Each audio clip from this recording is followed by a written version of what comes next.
Welcome to Bedtime FairyFails. I'm Kim.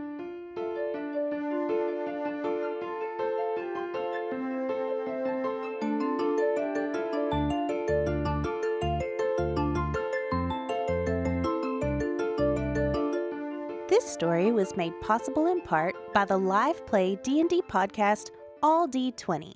We'll tell you a little more about them after the show.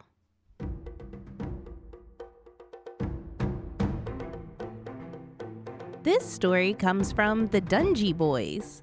This is a story about how one hero used his quick thinking and ingenuity to take down a whole pirate ship by himself.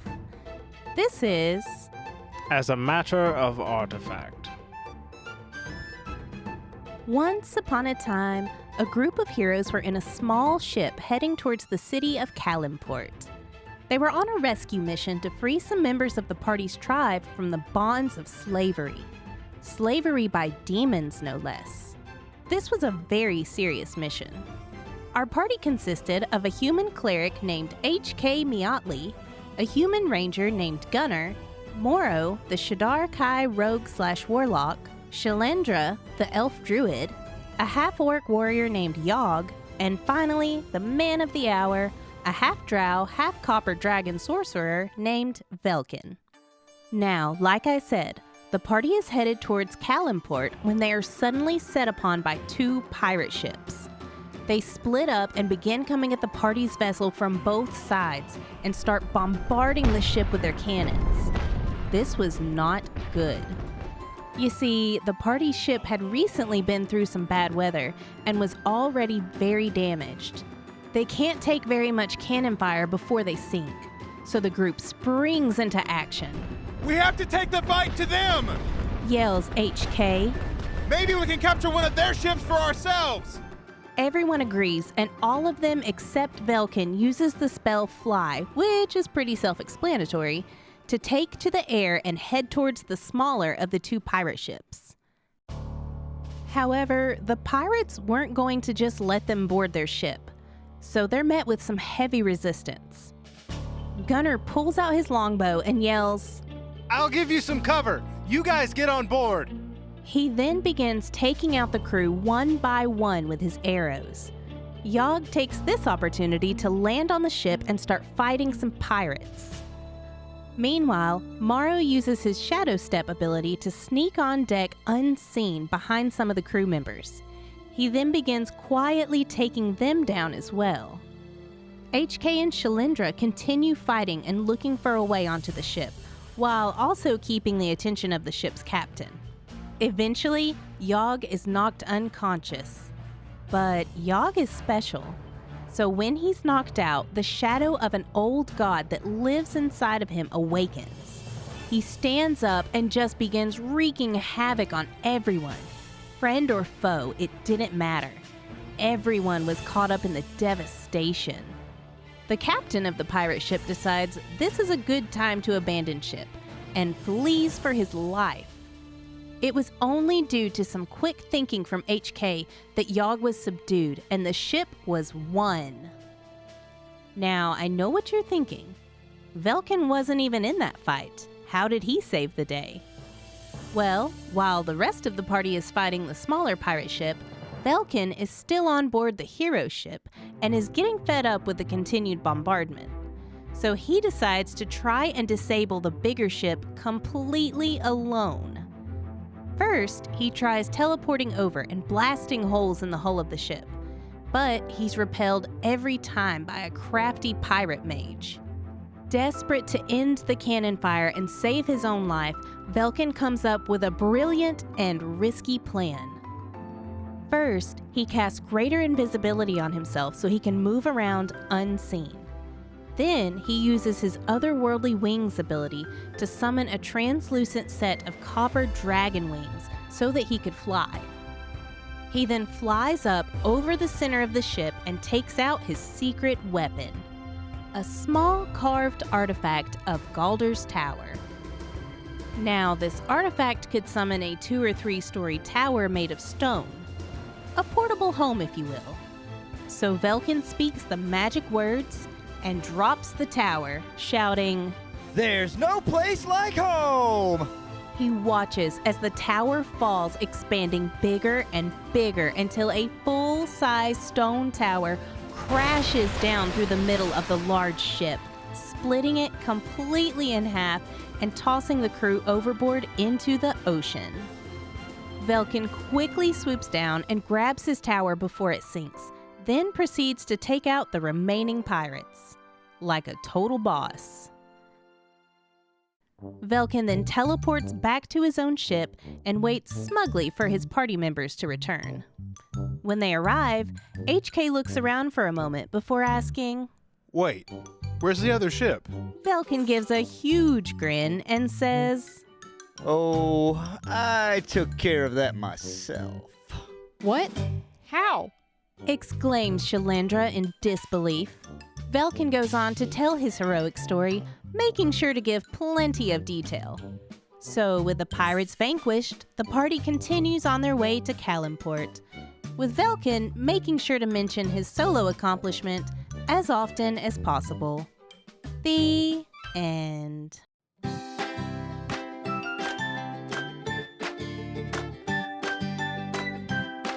This is another story from our favorite bartender. In this story, we'll hear a new tale about the idiot brothers Tomax and Xamot and how they deal with assassins. This is Interrogate. Once upon a time, a small ragtag group of, let's call them acquaintances, were venturing through the wilderness on a quest to save a kingdom. The party consisted of the now infamous Dragonborn brothers, Tomax the Nameless and Xamot the Cruel, along with the elven princess Nail, whose real name no one even bothered with anymore, a tiefling rogue whom everyone just called Thiefling the Horny. Because of all his horns. Come on, guys, don't make it weird. And finally, a tabaxi druid named Felina the Kitten Swarmer. Now, as our heroes are traveling through the woods, they're attacked by a single cloaked man who jumps out of a bush yelling, Death to the princess! Unsurprisingly, the fight didn't last that long as it was 5-on-1. The surprising part is that Xamot didn't lightning breath him to death, and they captured him alive. After tying him up, Princess Nail says, He must be from the Order of the Grey Hand. They have been hunting me ever since I began this quest. Tomax stares down at the captive for a moment before saying, Wait, how can you tell? His hands aren't gray, they're lightish red at best. To which Xamot replies, Well, they're red now. Coat and blood and all. During this time, Felina had been silently contemplating their situation and says, Guys, this has to be a trap. I mean, think about it. There's no way an entire order would send just one guy with a club to kill the princess. Princess Nail, whose middle name was NPC, says, No. Pretty sure it's just this one guy. But it was no use. The party was already preparing for battle. Xamot readies his weapon as he says, The rabbit is right. There's bound to be more. I'm not a rabbit. Tabaxi are cats. snaps Felina. Unfortunately, the cult that raised Tomax and Xamot, called the Cult of Gary, Praise Garrett! Praise Gary. had never seen a cat. Thus, they had made up what a cat looks like while drunk. And Felina had no actual way of proving that cats are not, in fact, giant 15-foot tall scaled beasts that shoot rainbows of death from their mouths. Fun fact, Tomax and Xamot are both terrified of rainbows, for reasons unknown. Praise Garrett! Praise Gary. Praise Garrett! Praise Gary. Okay, maybe the reasons are known. After a full hour of waiting for an attack that never comes, Princess Nail finally says, Look, guys, I really think this is the only one. There isn't anyone else coming. Tomax scoffs and says, Who would send just one guy after two Dragonborn, one horny rogue, a princess, and a rabbit? That just sounds like poor storytelling. It was at this moment that Tomax immediately shit himself, took 20 psychic damage, and was retitled to Tomax the Flaccid. Tomax didn't understand what had happened and never spoke of it to anyone. But just between me and you, it's never a good idea to accuse God of poor storytelling. Surprisingly, it was Xamot who became the voice of reason. So, we need info on these people with gray hands. Let's just torture this guy until he spills the beans. You mean interrogate? Asks Felina. Oh yeah, sure. Terrorgate. Says Xamot with a wink. Xamot and his brother then build a fire with a large spit to tie the assassin to. He then leans in and calmly asks, Who sent you? I'll never talk. snaps the assassin. Xamot turns to the rest of the party just as calmly and says, Okay, well, I guess we're eating him now. What? Yeah, well, I mean, he's not talking, and we're all hungry. No, wait! I'll talk! Oh! Xamot slaps his hand over the assassin's mouth and says, You see that? He just said something racist. he then leans down and whispers in the assassin's ear. Shut up. We were gonna eat you either way. Have some dignity. He then gags the assassin, who at this point was just screaming in terror. Now, while everyone believes Xamot, no one in the party actually wants to eat a human. Not even Tomax, who meekly stated, Xamot, I don't want to do this. That's too far, even for us. Oh, come on, Tomax. We've eaten people before. You loved it. Actually, though, Tomax had never eaten a person. But Tomax is dumb, so he believed his brother and was officially all in. Even going so far as to rename himself, Tomax of the Human Barbecue. and thus the party sits in horror as the two Dragonborn brothers cook and eat the assassin, save for the tiefling who sneaks a piece of human when no one's looking. The Dragonborn brothers then dry out what's left, making assassin jerky. They continuously try to get the rest of the party to eat said jerky for the rest of their adventure, claiming it totally wasn't human jerky, and that it raised HP. And it made you breathe rainbows. It did none of those things. The end. Thanks for listening. If you like D&D podcasts, which clearly you do, be sure to check out one of our favorites, All D20. You can find them on Spotify, Apple Podcast, or anywhere else you listen.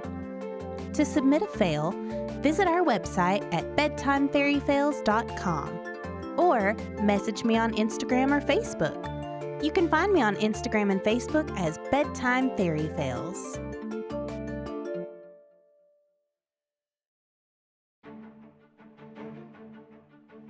Are you ready to hear my story? My heroic story of how I defeated an entire ship by myself? Yes. Well, let me tell you, the first thing I did, became invisible. Yes, I'm a genius. I know. You wouldn't have thought of that? I did. Next thing I did, used otherworldly wings. I know. Genius. Again, IQ, 200,000. Not even a thing, but me. Yep, they tested it. And then the next thing I did, brought it the artifact. Goldest Tower. Yep, Goldest Tower. I had it. You didn't, but I did. I thought ahead. I know. And then I said the magic words, there's no place like home. And everybody was like, whoa! And I was like, yeah, I know. I said that. I know. And then I dropped the Goldest Tower on the ship. And it was like, pow! It was like, pow! And everybody was like, whoa! Oh, man. Because I was a boss. And then I teleported back. And everybody's like, oh, man, you're the greatest. Whoa! Yup. Everything. That's what happened.